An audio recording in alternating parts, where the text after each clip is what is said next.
Magandang umaga po sa inyong lahat. Buksan po natin ang ating mga Bible sa John 5 verse 39. John 5 verse 39. Atin pong babasahin. Ang sabi po dito, "Search the scriptures, for in them you think ye have eternal life, and they are they which testify of me." Tayo po'y manalangin. Dakilang Diyos, pagpalang Ama, maraming pong salamat sa pagkakataon na ito na inyo pong pinahintulot na ako'y makapagpahayag ng inyong salita, Panginoon. Gawin niyo po akong kasangkapan, Panginoon, upang mahayag ang inyong salita. Ang inyong banal na spirito po ang mangusap sa bawat isa. Patawarin niyo po ako sa aking mga nagawang pagkakasala, Panginoon, at nawa ay pagpalain niyo ang inyong salita sa umagang ito. Ito po ang aming dalangin sa pangalan ni Jesus. Amen. Maaari na po kayong maupo. Hindi po basta-basta ang tumayo rito sa harapan kung nararamdaman niyo lamang po ang aking nararamdaman, lalo na po pag linggo ng umaga. Ako po ay nakapag-preach na sa church na ito 2 beses sa linggo ng umaga. Noon pong luma pa ang church na ito, 1 beses po yun. At ngayon po nang bago na ang church na itong 2 beses kong magsalita sa araw ng linggo ng umaga. Kaya nga po ako'y nananalangin sa Panginoon na pagpalain ang kanyang salita. Atin pong binasa sa John 5:39, ang sabi po dito, "Search the scripture, for in them you think ye have eternal life, and they are they which testify of me." Sabi po dyan, saliksikin po natin ang banal na salita, ang salita ng Panginoon. Bakit po natin sasaliksikin? Meron po tayong 2 bagay na makikita po dyan. Hindi naman po ito mahirap ipaliwanag. At hindi ko na po kailangan ipaliwanag ng napakahaba ang salita ng Panginoon kasi po kusa siyang nagpapaliwanag sa pamamagitan ng banal na spirito. Ang sabi po dito, malalaman natin ang buhay na walang hanggan. At ang pangalawa po, ito po ay nagpapatotoo tungkol sa ating Panginoon. Di po ba? Ngunit bago po tayo magpatuloy, nais ko pong magtanong sa inyo ng 2 bagay, 2 mahalagang bagay na nawa ay maging katanungan sa isip ninyo at dito po iikot yung preaching po natin sa umagang ito. Ang una po, sa katanungang ito, ano ang pinahahalagahan natin sa buhay na ito? Ano ang pinahahalagahan natin sa buhay na ito? Nais ko pong tandaan niyo yan, kaya po naka-bold letter yan. At mamaya po, masasagot natin yan pagkatapos po ng mensahe. Ang pangalawa naman pong katanungan, gaano kahalaga ang Diyos sa buhay natin? Di po ba? Yan po ay lagi nating itinatanong sa ating buhay. Ano ba ang pinapahalagahan natin sa buhay na ito? Kung siguro mga magulang tayo, Brother Cesar, busy ako sa aking mga anak. Busy ako sa mga magulang, busy kami sa paghahanap buhay, kailangan namin ng pambayad sa kuryente, pambayad sa tubig, pambayad sa bahay. Napakadami kong pinagkakaabalahan, Brother Cesar. Kung estudyante naman po kayo, Brother Cesar, busy ako sa aking pag-aaral, ang dami ng assignment, ang daming ginagawa. Kung kayo naman po ay empleyado, Brother Cesar, ang dami multitasking na sa opisina ngayon. Talagang grabe, loaded, toxic ang opisina, ang daming ginagawa. Dahil ba sa mga ginagawa natin yan, nakakalimutan na natin ang Panginoon? Yan na ba ang pinapahalagahan natin sa ating buhay? Kaya nga po yung pangalawang katanungan, gaano naman kahalaga ang Diyos sa ating buhay? Mahalaga ba ang Diyos sa ating buhay kapag tayo ay may malaking problema at may suliranin? Kapag tayo ay may problemang pinansyal o malubhang sakit? Diyan lang ba mahalaga ang Panginoon sa atin? Diyan lang ba tayo lumalapit sa Kanya kapag tayo ay may sakit? Alam niyo po yung mga tao sa ospital na may mga sakit at may taning na ang buhay. Kahit po madre, pare, pastor, kahit po sinong pumasok dyan, talaga pong abot kamay na tinatanggap ng may sakit ang anumang patungkol sa espiritual na bagay. Bakit po? Kasi po nasa bingit na ng kamatayan ng kanyang buhay. Makikita po natin yan. Sa makabagong panahon ng social media, technology at mga modern digital gadget ay makikita natin kung ano ang pinapahalagahan ng tao. Minsan po, sumakay ako sa MRT, nakatayo ako. Pinagmasdan ko ang tao at binilang ko kung ilan ang may hawak ng cellphone. Halos po lahat nakahawak ng cellphone. Binilang ko po ulit kung ilan sa mga may hawak ng cellphone ang nakatingin sa cellphone. Halos lang pas kalahati po. Ang lahat nakatitig sa cellphone. At tila may mga ginagawa at may mga pinipindot. Ito pong modern digital gadget na ito pong modern technology na ito, ay dagdag pa sa pinagkakaabalahan ng mga tao, yung focus po nila. Ito pong mga gadget na ito ay simple lamang, maliit na bagay lamang ito. Maiwanan nyo na po ang bag nyo sa bahay, huwag lamang ang cellphone. Sapagkat ang cellphone po ngayon is very powerful. Nakakita po ako minsan, nakapila ako sa cashier ng isang taong bumibili, hindi nagbubukas ng pitaka, ipinapakita lang sa cashier ang cellphone at pinipindot ng cashier yung nakikita sa cellphone. Bayad na siya. Nagulat po ako doon. Ano po bang tawag doon? Alam na mga bata, GCash. Pasensya na po kayo, tayo medyo old school po ako at hindi masyadong sanay sa mga ganyan. Kaya nga po makikita natin na unti-unting kinakain ng sistemang ito ang ating buhay. Well, may magandang bagay rin naman po tayong makikita dito sa social media. Noon pong unang panahon, pag nagbe-birthday po ako, di man lang ako nakakatanggap ng isang text. Ngayon po, malapit na ang birthday ko, sunod-sunod ang mga bati sa akin, ng mga kamag-anak ko, ng lahat ng mga kaibigan ko, hindi ko kilala. Siguro yun po, aring masabi ko, magandang bagay patungkol po sa mga digital na yan. Aba, ang babait naman ng mga to, binabati ako, advance, lahat ng tao, dami. Binabati ako sa birthday ko. Akala ko sila ang bumati sa akin, pero binati pala ako ng Facebook. At inutusan ng mga taong ito, uy, batiin niyo yung birthday ni Cesar. Diba? Ganda po ng social media. Pero nakakatakot po ang panahong ito na tila baga unti-unting nagmo-modernize ang mga bagay na to. Alam niyo po ba na ang mga digital na gaganda pa? Yung pong mga resolution yan, yung mga gaming, lalo pa pong lilinaw yan. At lalo pa pong i-enhance yan ng mga kumpanyang nagdi-develop niyan para lalong pagkaabalahan ng tao, para lalong tingnan ng tao, para lalong maubos ang oras ng tao sa mga bagay na yan. Ganong kalaki ang inuubos ng tao diyan sa mga gaming na yan, sa mga paglalaro na yan. Ang mga tao, mga kabataan, hindi mo na makausap kasi titingin lang na ganyan sa'yo, baka magkamali, baka mag-fail. Hindi mo makausap ng matino. Ang mga bata po, kung magulo, kung umiiyak, kung maingay, bigyan mo ng cellphone, titigil. Bigyan mo ng cellphone, gaganunin na ng bata yan. Naalala ko po nung maliit pa ang aking apo, bigla niya pong dinampot yung iPad ng papa niya. Bigla po akong tumakbo. Sabi ko, baka mahulog mo yan, mahal yan. Alam niyo po, pag hawak niya, alam niyang ganun-ganunin. Alam niyang buksan. Namangha po ako. Maliit, parang hindi pa nga yata po. Ewan ko, kung grade 1, no, hindi po pumapasok. Ginaganon. Alam mo, sabi ko sa kanya, ang galing mo naman, marunong ka pala niyan. Alam niyang pindutin, alam niyang hanapin kung saan siya pupunta. Dahil meron siyang pambatang larong alam. Ganyan po ang influensya ng social media kahit sa mga maliliit na bata pa lang. Ano po ba ang pinapahalagahan natin sa buhay natin? Tayo ba ay unti-unting kinakain ng sistemang ito? At napopokus na ang atensyon natin sa mga bagay na ito at nakakalimutan natin ang mga bagay na espiritual.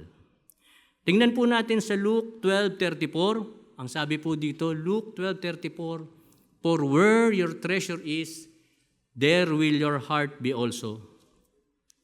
Ang sabi po dito, ang patuloy na pag-unlad at pagbabago sa teknolohiya ay lalong nagpapalayo sa atin sa mga espiritual na bagay, lalo sa ating mga kabataan na patuloy na kinakain ng sistemang ito. At patuloy na nalalayo sa kanila kaalaman ang mga bagay patungkol sa Diyos.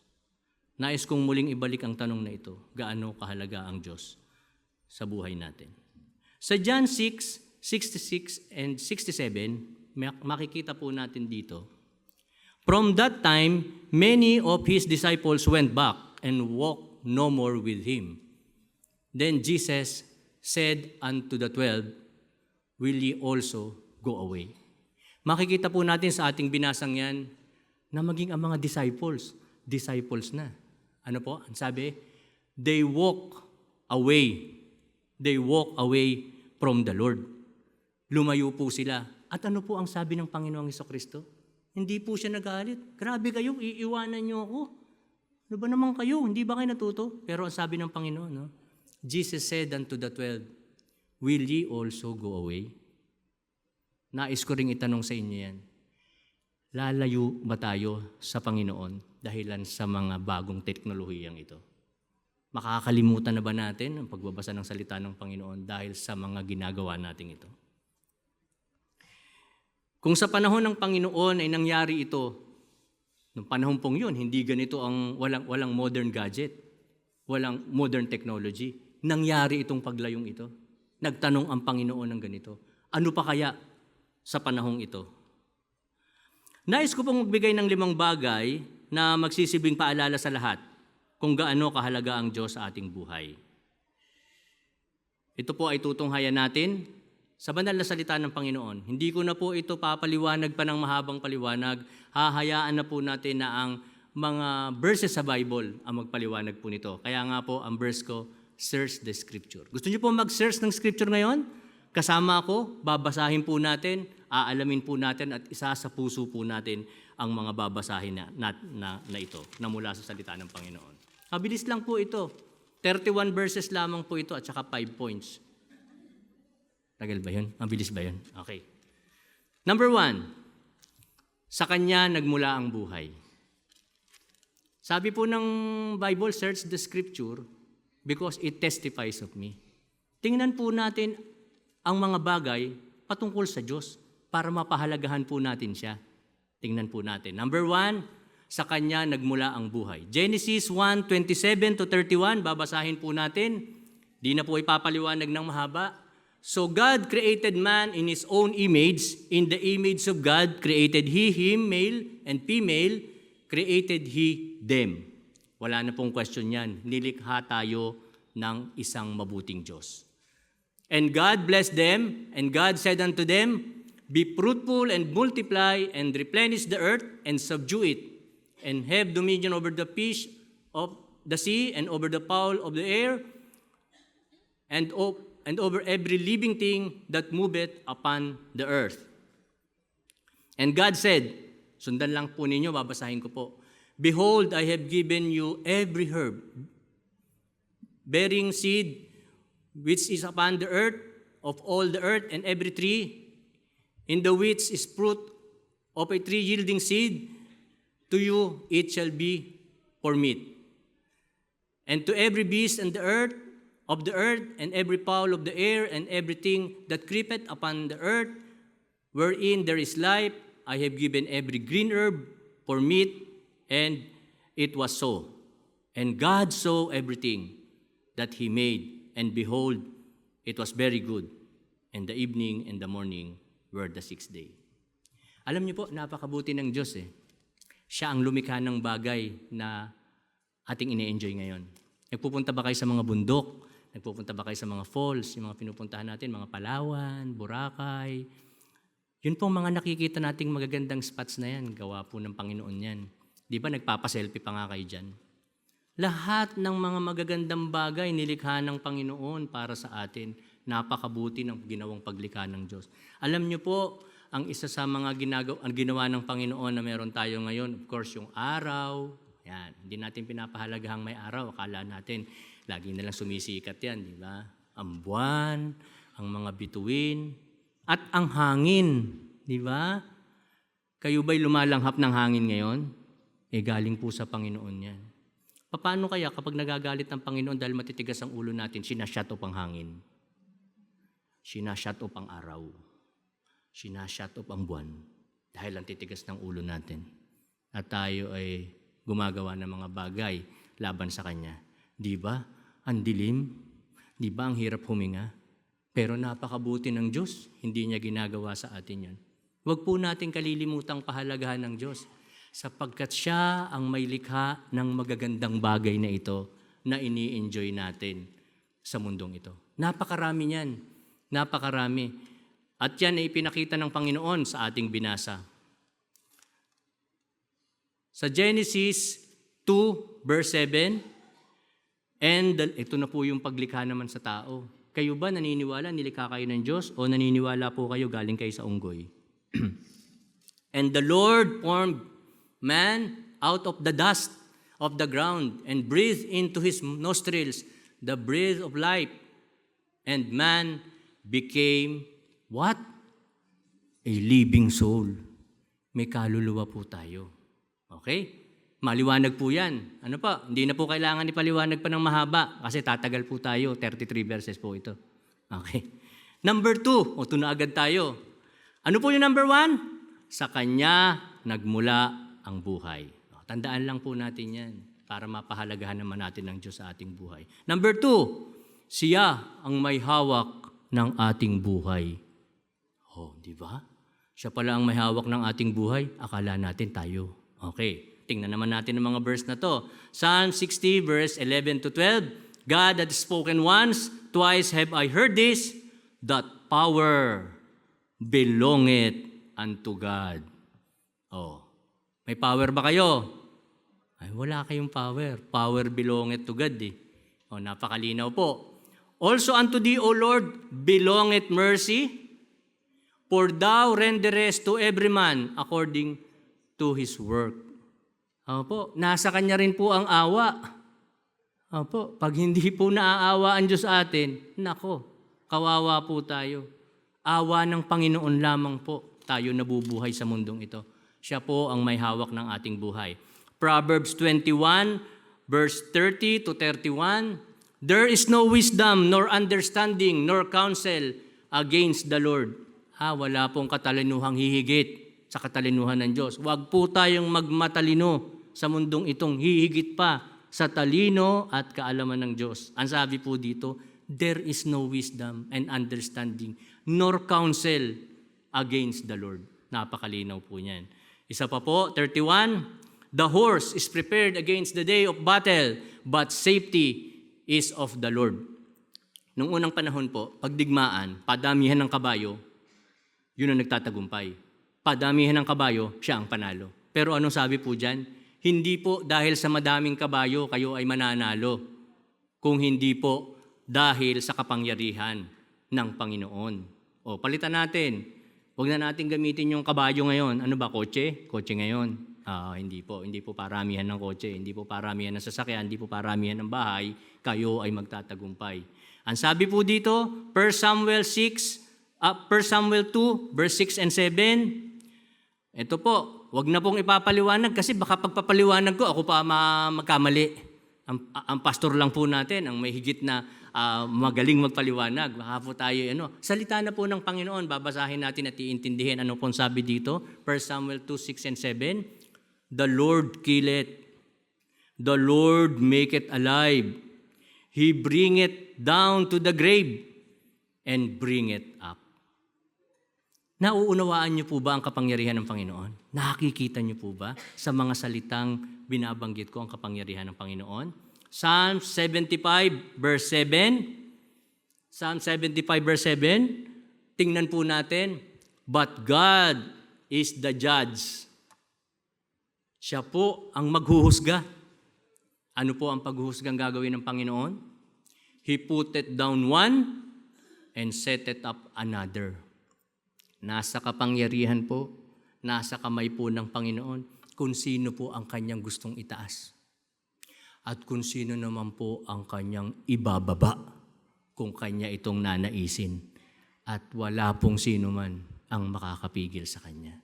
Kaya nga po ang buhay natin laging nasa pagpapakumbaba para tayo ay itataas. Kasi galit po ang Panginoon sa mga mayayabang.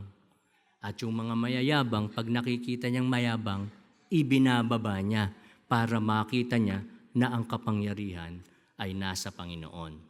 Proverbs 19:21, there are many devices in man's heart. Madami po tayong nais, madami po tayong laman ng ating puso, madami po tayong gustong gawin. Ano po ang sabi? Nevertheless, the counsel of the Lord that shall stand. Yung naisin ng Panginoon, ang siyang matutupad. Hindi po ang ating naisin. Ano po? Kaya nga po tayo nananalangin Kaya nga po tayo tumatawag sa Kanya at hinihingi ang Kanyang tanging kalooban sa Kanyang buhay. Tapos na po ang 2. Pero tatanungin ko kayo, naniniwala po ba kayo sa ating mga binasa na ang Panginoon ang may hawak ng ating buhay? O baka habang binabasa po ito ay nakapikit ang ating mga mata tayo natutulog. Counting verses na lamang po, tayo nangangalahati na number 2 na po tayo. Hinihingi ko lamang po ang inyong kaunting pagtingin doon po sa screen para salita po ng Diyos atin pong mabasa. Okay, number 1, sa Kanya nagmula ang buhay. Number 2, Siya ang may hawak ng ating buhay. Number 3, sa Kanya magbabalik ang buhay. Uy, Brother Cesar, ang pagsasalita mo, habang ilabot, mga ganun pang, sa Kanya magbabalik ang buhay. Ano po? O, tingnan na naman po natin ng mga verse. Romans 14:12. So every one of us shall give account of himself to God. Oh, ayan po, Bible po yan. Wag na po nating dagdagan. Sa ayaw natin sa hindi, magsusulit tayo sa Panginoon sa mga pinaggagawa natin sa mundong ito. At ang isusulit natin sa Panginoon, hindi lamang yung nakikita ng tao na mga kasalanang nagawa natin, pati yung mga kasalanang hindi nakita ng ibang tao. Yung mga kasalanan na akala natin walang nakakita, magsusulit po tayo sa Panginoon sa mga kasalanang yan. Nasabi ko po sa inyo, sapagkat yan po ay binasa natin sa Kanyang salita. Ezekiel 18 verse 4, Behold, all souls are mine, as the soul of the Father, so also the soul of the Son is mine. The soul that sinneth, it shall die. Ang nagkakasala po, ang kaparusahan ng kasalanan ay kamatayan. Mamaya po, dadaanan po natin yan. Pero dyan po mababasa natin, ang nagkakasala may kaparusahang kamatayan. Sinabi rin po sa Job 1:21, ano po ang sabi ni Job nung siya'y sinubok at kung ano-anong mga sakit, kamatayan at mga problema dumating sa kanyang buhay, nasabi niya po ito. And said, Naked came out of my mother's womb, and naked shall I return thither. The Lord gave, the Lord hath taken away. Blessed be the name of the Lord. The Lord take it away. Pag namamatayan po tayo ng mahal sa buhay, pag minsan kung gusto niyo pong mawala ang kalungkutan, huwag niyo pong isiping iniwanan kayo. Isipin niyo po, kinuha ng Panginoon. Kasi pag-aari niya pahiram lang, kinukuha na niya yung ipinahiram sa atin. Di po ba tama yon? Bakit po ba tayo malulungkot pag namatay ang ating mga magulang, anak, kapatid? Hindi naman po tayong may-ari ng buhay nun. Pahiram lang po ng Diyos sa atin. The Lord hath taken it away. Ano po ang sinabi ni Job? Blessed be the name of the Lord. Nang pong namatay ang aking nanay, pinagsalita po ako ng aking mga kapatid doon po sa, Katoliko po ang nanay ko dumaan po sa simbahan. Ayaw nila magsalita doon sa harap, ako nagsalita. Balot na balot po ako ng kalungkutan ng oras na yon at tila hindi ako makakapagsalita sa sobrang lungkot. Pero alam niyo po kung kailan ako nakapagpasalita? Nung sinimulan ko sa pagpapasalamat sa Panginoon, nakapagsalita na po ako. Sabi ko, Panginoon, salamat sa 75 taong pinagamit niyo ang aking ina sa aming buhay. Salamat po na pag-aral kami. Salamat po, salamat po, salamat po na alis ang kalungkutan. Bakit? Nagpapasalamat ka Meron bang nagpapasalamat na nalulungkot? Kaya po nakita ko, Panginoon, salamat po. At ibinabalik na po namin ang aking nanay sa inyong harapan. Salamat po. At yun po, nawala ang kalungkutan. Tingnan po naman natin sa Hebrews 9:27. Ano po ang sabi dito? Ang sabi po, sa Kanya magbabalik ang buhay, Hebrews 9:27. As it is appointed unto man once to die, but after this, the judgment. Napakalinaw po niyan. Sinabi ko na rin po na may paghuhukom sa harap ng Panginoon. And Romans 6:23, alam na po nating lahat yan, for the wages of sin is death. Ang kabayaran po ng kasalanan ay kamatayan. But the gift of God is eternal life through Jesus Christ. Ayan, lumalabas na po yung word na eternal life. Ang sabi po kanina doon sa una nating binasa, search the scripture for ye know that ye have eternal life. Ayan na po, nababasa na po natin. So, tapos na po tayo sa pangatlo. Malapit na pong matapos, dalawang point na lang. Sa Kanya nagmula ang buhay, Siya ang may hawak ng ating buhay, sa Kanya magbabalik ang buhay. Ito po ang pang-apat. Nasa Kanya ang tunay na pag-ibig. Ito po ang napakaganda. Kung ang atin pong Diyos ay hindi Diyos ng pag-ibig, doon pa lang po sa lahat ng mga kasalanang pinagawa natin sa harap ng Panginoon, maaari na po niyang alisin ang mga benepisyong binibigay niya sa atin. Sabi ko nga, kung pinapatay kaya ng Diyos ang hangin, kung nawawala kaya ng mga kalahating oras ang hangin, saka ibabalik, di ba para tayong isdang nalulunod sa tubig kapag inaalis ang hangin? Kung hindi sumisikat ang araw, di ba tayo nangangapa sa kadiliman? Kung wala ang mga bagay na ito, di ba napakahirap? Pero hindi. Pinapabayaan niya ang hangin, ang araw na sumikat, ang ulan. Napakabuti ng ating Diyos. Kaya nga po siya ay Diyos ng pag-ibig. Romans 5:8, ano po ang sabi dito? Romans 5:8, but God commended His love toward us in that while we were yet sinners, Christ died for us. Yan po ang pagpapakita ng Diyos ng kanyang pag-ibig, hindi po sa pamamagitan ng pagsasalitang iniibig kita. Ano po ang sabi dito? Christ died for us. Namatay ang Panginoong Hesukristo ng dahilan sa pag-ibig niya sa atin. Makikita po natin sa John 3:16, alam naman po nating lahat ito, napakagandang verse po nito.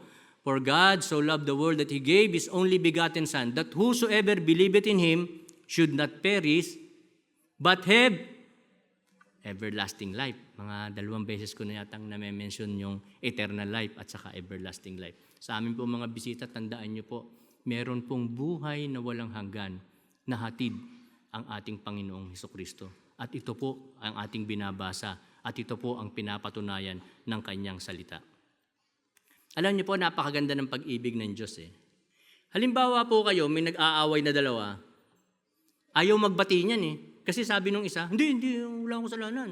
Ito siya may kasalanan eh. Sabi nung isa, hindi, ikaw may kasalanan eh. Napakaliit lang naman po ng diferensya ng kanilang pinag-aawayan eh. Pero walang gustong magpakumbaba eh. Walang gustong, hindi, ikaw talaga. Turuan lang silang turuan. Hindi sila nagkakasundo at hindi sila nagkakabati. Alam niyo po, tayo nagkasala sa Panginoon. Pero alam niyo po, ginawa ng Panginoon, inabot po yung kamay niya eh. Siya pa ang nag-abot ng kamay sa atin. Halika. Siya ang nag-abot ng kanyang kamay sa atin upang tayo ay magkasundo. Ganyan pong kabuti ang ating Panginoon. Tingnan po natin sa 1 John 4:19. Ang sabi po dito, napakaiksi pero napakaganda. We love Him because He first loved us. Wag po tayo magmamalaki na tayo po nagmamahal sa Diyos. Kung hindi po sa biyaya at pag-ibig ng Diyos, wala po tayong kakayanang magmahal sa Diyos. Siya po ang unang umibig sa atin. Siya po ang unang nagpatunay at nagpamalas ng dakilang pag-ibig sa atin. Di po ba napakabuti ng Diyos sa atin? Sa kabila ng siya na sa Kanya na nagmula ang buhay, hawak niya ang ating buhay, sa Kanya magbabalik ang buhay, siya pa ang Diyos ng pag-ibig. Tingnan po natin sa Isaiah 1 verse 19. Paano ba tayo inaabot ng Panginoon? Paano niya ba iginanon yung kamay niya sa atin kahit tayo makasalanan? Tingnan niyo po yan, no? Come. Diga. Pag-usapan natin to. Let us reason together, saith the Lord. Though your sin be as scarlet, they shall be white as snow. Though they be red like crimson, they shall be as wool. Halika, lumapit ka sa akin. Pag-usapan natin ang nagawa mong kasalanan, lilinisin ko yan. Patatawarin kita. Kasala ka sa akin. Pero halika.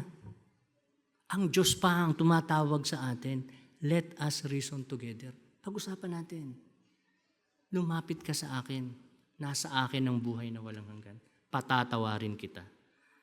At sabi pa rito, siya ang pag-ibig. So, ito na po ang panlima at huli. Mabilis po ba ang 31 verses na sabi ko? Number 5 na po. Nasa Kanya ang buhay na walang hanggan.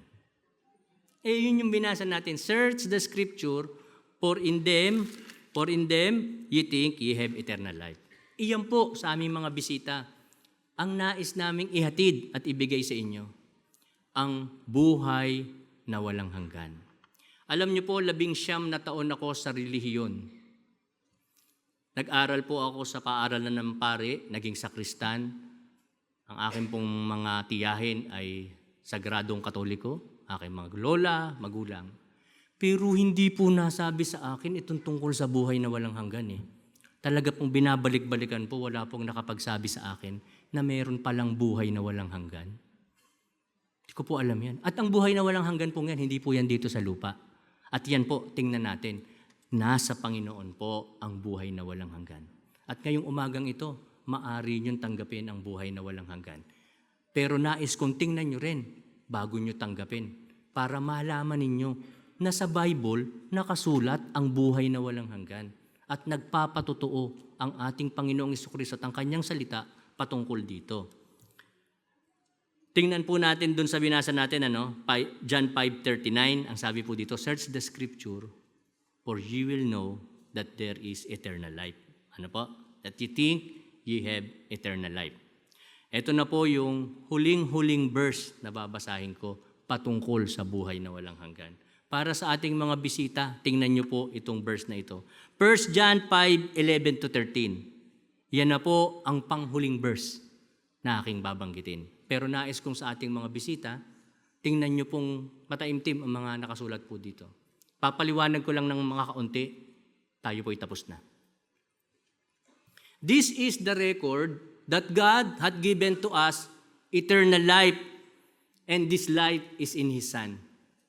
Mga kaibigan, ang eternal life may record. Hindi po chismis, hindi po sabi-sabi. May record. Nasaan po ang record? Ito po. Ang record, ayan po nakasulat. May record ang eternal life. Pag kayo po'y nagbayad sa tubig, may record, may resibo. Pag kayo po'y graduate, may record, diploma. Pag kayo po'y pinanganak, may record, birth certificate. Pag kayo po'y namatay, may record, death certificate. Ang lahat ng bagay dito sa mundong ito, mga kapatid, may record. Pag kayo po lakpak sa school, may record din po. Puro palakol, puro baksak. May record po ang lahat ng bagay. Kaya nga po sinasabi dito, ng salita ng Panginoon, hindi ko po ito sinasabi kasi po nakalagay naman dyan verse sa Bible, this is the record that God had given to us eternal life. Maliwanag. Papaano daw po? And this life is in His Son. Ay nasa Panginoong Hesukristo po ang eternal life. Okay, sunod pong verse 12. He that hath the Son hath life. Ibig sabihin ng hath life, hath eternal life. Opo. And he that hath not the Son hath not life. Aba, ay kung tatanggihan mo pa ang Panginoong Jesucristo, hath not life ang mangyayari. Wala kang buhay na walang hanggan. Maliwanag naman, hindi na kailangan pahabain ang kwento. Verse 13, these things have I written unto you. Kaya nga record Ipinahintulot ng Panginoong masulat pa. These things have I written unto you. Papaano? Ito na po, papaano sa ating mga bisita. Madali lang po. Ayan po. Believe on the name of the Son of God. Believe on the name of the Son of God, that ye may know that ye have eternal life, and that ye may believe on the name of the Son of God. Madali po bang maintindihan? Madali po Believe on the name of the Son of God. Yan lamang po sa aming mga bisita kung bakit kayo inimbitahan. Nais ko pong sa umagang ito, nais po namin sa umagang itong makita nyo ang buhay na walang hanggan sa pamamagitan po ng paniniwala sa ating Panginoon. Sundan pa po natin. Ayan po, that ye may believe on the name of the Son of God. Ngayon pong nakita natin at nabasa at nalaman mula sa Biblia ang 5 bagay na ito, nais ko pong muling itanong sa inyo. Nais ko pong muling ibalik yung tanong. Tayo po'y magtatapos na. Gaano po kahalaga ang Diyos sa ating buhay? Sa 5 bagay na ating nakitang ito, sa Kanya nagmula ang buhay. Siya ang may hawak ng ating buhay. Sa Kanya magbabalik ang ating buhay. Nasa Kanya ang tunay na pag-ibig, inibig niya tayo. At nasa Kanya ang buhay na walang hanggan. Meron pa po bang bagay maliban sa 5 ito para hindi pa natin pahalagahan ang Diyos sa ating buhay? Hindi ko naman po sinasabing huwag kayong mag-social media, huwag kayong mag-cellphone, huwag kayong gumawa ng mga bagay na yan. Pero huwag naman po nating ubusin ang ating mga oras sa mga bagay na yan. Sapagkat darating ang panahon na magbabalik ang buhay natin sa Panginoon din. Lalapit din tayo sa Panginoon. Nais ba natin na ngayon kinakalimutan natin ng Panginoon na makapangyarihang may hawak ng ating buhay? Di natin siya inaalala, sinasantabi natin siya, siyang makapangyarihang Diyos. Inuuna natin ang mga bagay na akala natin dapat unahin. At dahil sa pag-ibig ng Diyos, kikilo siya sa buhay natin at aalisin sa atin ang mga bagay na pinagkakaabalahan natin upang makita natin ang kapangyarihan ng Panginoon at sasabihin natin sa ating sarili, "Naku, bakit nangyari ito sa akin? Ang galing-galing ko naman. Ang talino ko. Masipag ko naman sa trabaho. Lahat ginagawa ko, pero ba't nagkakaganito?" Hindi ba't nais ipakita ng Diyos ang Kanyang kapangyarihan? Na hindi dahil sa kapangyarihan mo, meron ka ng mga bagay na yan. At sasabihin mo, "Panginoon, mukhang kayo ang gumagawa dito. Di ko akalain. Panginoon, makapangyarihan kayo. Sorry po, Panginoon. Magbabalik ako sa inyo. Panginoon, turuan niyo po ako sa mga pangyayaring ito. Alam ko pong kinakausap niyo ako. Nais niyo po ba sa ganong paraan ipakita ng Diyos ang Kanyang kapangyarihan? O ngayon pa lamang, pahahalagahanan natin ang ating Diyos sa ating buhay?" Tayo po'y magsitayong lahat.